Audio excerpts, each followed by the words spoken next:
गंगा किनारे एक साधु रहते थे। वे विद्वान ही नहीं बल्कि उनके पास जादुई शक्तियाँ भी थी।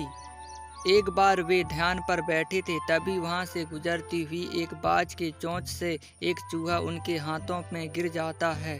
चूहिया के गिर जाने से वे अचानक खड़े हो जाते हैं और बोलते हैं, यह चूहिया कितनी सुंदर है, मैं इसे अपनी जादुई शक्तियों से एक लड़की में बदल सकता हूँ। फिर वह साधु अपनी जादुई शक्तियों से उस चूहिया को एक लड़की में बदल देता है।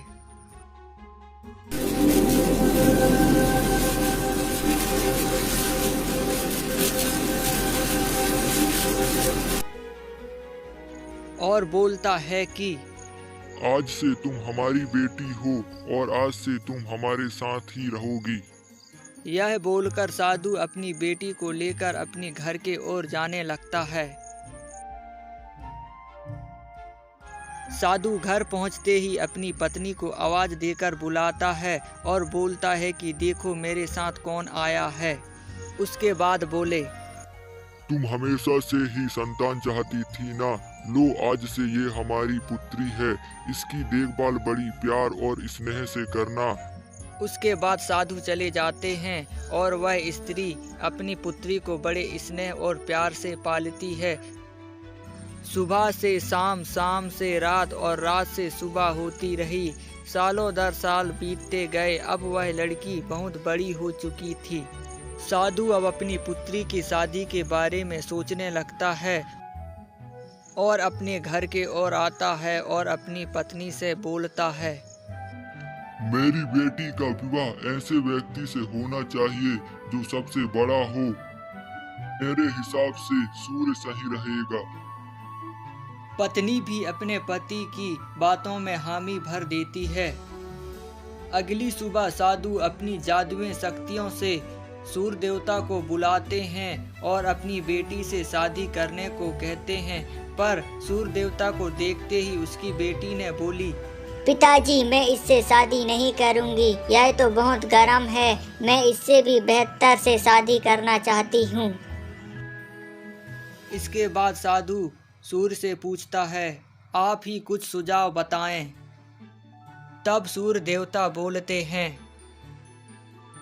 बादलों के देवता से बड़ा कौन होगा, जिसमें तो मेरी पूरी किरणें भी समा जाती हैं।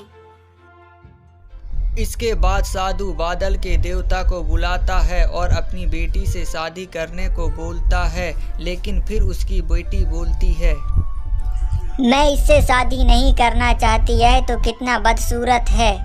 साधु ने फिर बादल से ही पूछा कि आपसे अच्छा वर कौन होगा। तब बादल बोले, पवन देव ठीक रहेंगे, वो तो मुझे भी अपने फूंक से उड़ा देते हैं। और यह बोलकर बादल चला जाता है।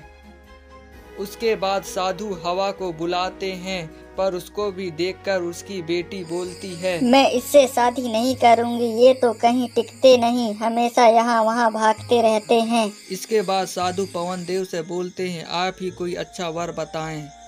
तब हवा बोलते हैं, पर्वत देव मजबूत व ऊंचे हैं, वो मेरा भी रास्ता रोक देते हैं। और यह बोलकर वह चला जाता है।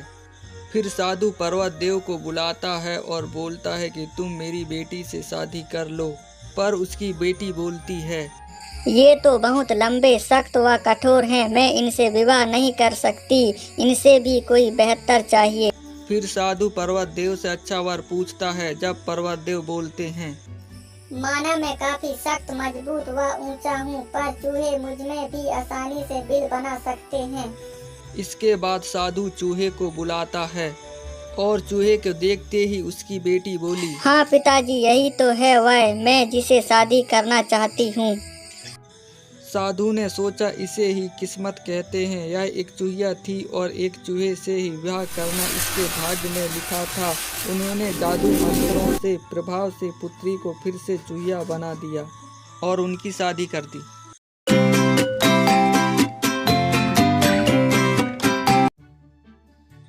एक गांव में नकुल और सोहन नाम के दो मित्र रहते थे।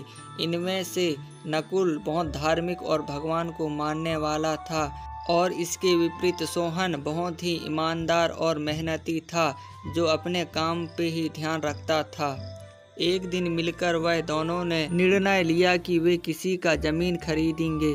एक बार दोनों ने मिलकर 1 बीघा जमीन खरीदी, जिससे वह बहुत फसल उगाकर अपना घर बनाना चाहते थे।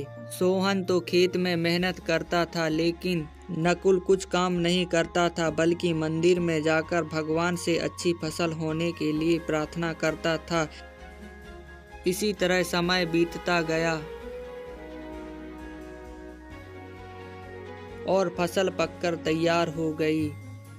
दोनों ने मिलकर बाजार में ले जाकर बेच दिया। घर आकर सोहन ने नकुल को कहा कि इस धन का ज़्यादा हिस्सा मुझे चाहिए, क्योंकि मैंने खेत में ज़्यादा मेहनत की है। यह बात सुनकर नकुल बोला, नहीं, धन का तुमसे ज़्यादा हिस्सा मुझे मिलना चाहिए, क्योंकि मैंने भगवान से इसकी प्रार्थना की थी। हमको अच्छी फसल हुई, भगवान के बिना कुछ भी संभव नहीं। दोनों से बात नहीं सुलझा तो वो मुखिया के पास चले गए। मुखिया ने दोनों की सारी बात सुनकर उन दोनों को 1-1 बोरा चावल का दिया, जिसमें कंकड़ मिले हुए थे। मुखिया ने कहा कि कल सुबह तक तुम दोनों को इसमें से चावल और कंकड़ अलग करके लाना है, तब मैं निर्णय करूँगा कि इस धन का ज़्यादा हिस्सा किसको मिलेगा। दोनों चावल की बोरी लेकर अपने घर चले गए। सोहन ने रात भर जागकर चावल और कंकड़ को अलग किया। अगले दिन सुबह सोहन जितने चावल और कंकड़ अलग कर सका, उनको ले जाकर मुखिया के पास रख दिया, जिसे देखकर मुखिया बहुत खुश हुआ। जबकि नकुल थोड़ा सा भी चावल और कंकड़ को अलग नहीं किया था, सब भगवान पर छोड़ दिया था। तब जमींदार ने नकुल को कहा कि भगवान भी तभी सहायता करते हैं जब तुम मेहनत करते हो।